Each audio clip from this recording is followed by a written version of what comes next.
Global bond market इस वक्त blood बात का मंजर पेश कर रही है। इस वक्त अगर हम यूएस ट्रेजरीज की यील्ड्स देखते हैं तो वो इस वक्त उस लेवल पे है जो लास्ट टाइम हमने ग्लोबल फाइनेंशियल क्राइसिस से कुछ महीने पहले देखी थी। इसके अलावा अगर हम कैनेडियन यील्ड्स को देखते हैं तो वो भी ऑल टाइम हाई दिखा रही है सिंस 2008 लेवल से, यानी कि दिस इज सिग्निफिकेंट गाइस। इतनी यील्ड्स का स्पाइक होना, वो भी शॉर्ट टर्म के अंदर, that is something not normal.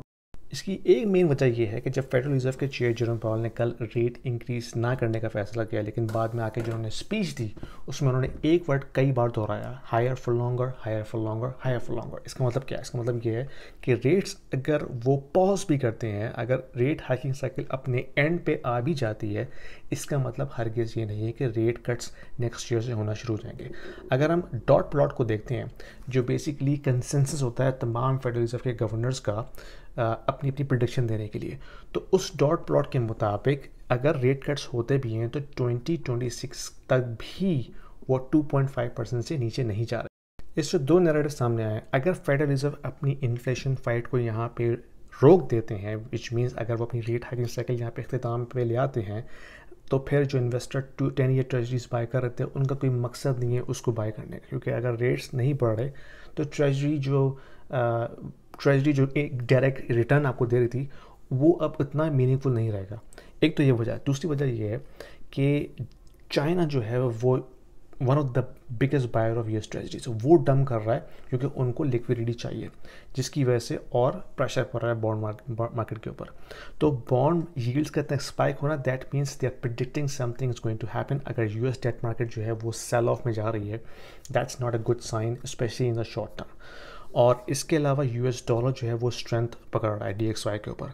तो डॉलर अगर एक्सपेंसिव होता है, that's not a very good sign for overall, यानी कि यूएस इंटरनल डोमेस्टिक इकॉनमी के तो ठीक है, लेकिन अगर हम ग्लोबल इकॉनमी की बात करते हैं तो जितनी भी दूसरी कंट्रीज़ हैं जो अपने एक्सपोर्ट्स बढ़ाना चाहती हैं, उनके लिए यूएस डॉलर स्ट्रांग होना बहुत नेगेटिव साइन है।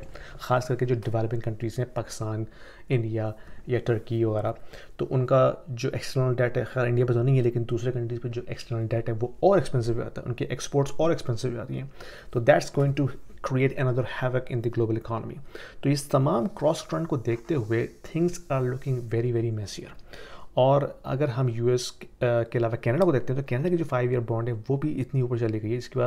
इसके बाद जो मॉर्गेज रेट्स हैं, खासतौर पर जो फिक्स्ड रेट मॉर्गेजेस हैं, वो अब एक्सपेंसिव होना शुरू हो जाएंगी। यूएस में तो ऑलरेडी 7% क्रॉस कर चुकी है, कनाडा में हम देख रहे हैं 6.5 3.7% पे जा चुकी है अब। लेकिन अगर 5 ईयर कैनेडियन बॉन्ड यील्ड अगर 4.5, 4.6, 4.7 पे जाती है, that means these mortgage rates are going to hit 7 or 7.5% very very soon. This is going to create another crisis in the housing market. Already housing market जो है वो इस वक्त crisis का शिकार है, खास करके जो प्री कंस्ट्रक्शन सेक्टर है। एक लॉयर्स ने बात करा था, उसने मुझे बताया कि they are so busy in handling these default cases. कुछ लोगों ने जो 2021 में या 2022 में expensive pre construction units book किए थे, they are not able to close now at 7% interest rate, at 8% qualification rate, and they are walking away from their deposit, and builders is suing them back. So this is going to create a havoc in the housing market. Things are looking very very messy here, guys.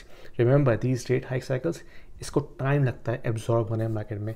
Now we are seeing the impact in the housing market and in the other consumer side of the activities. So things are looking very very messy right now. अपना finance का ख्याल रखिए, जो extra risky bets हो वो ना कीजिए। Try to be safe and accumulate your saving pool. Anyway, video पसंद आई तो शेयर कीजिए, लाइक कीजिए, और मैं आपसे अपनी अगली वीडियो में मिलता हूँ। Thank you.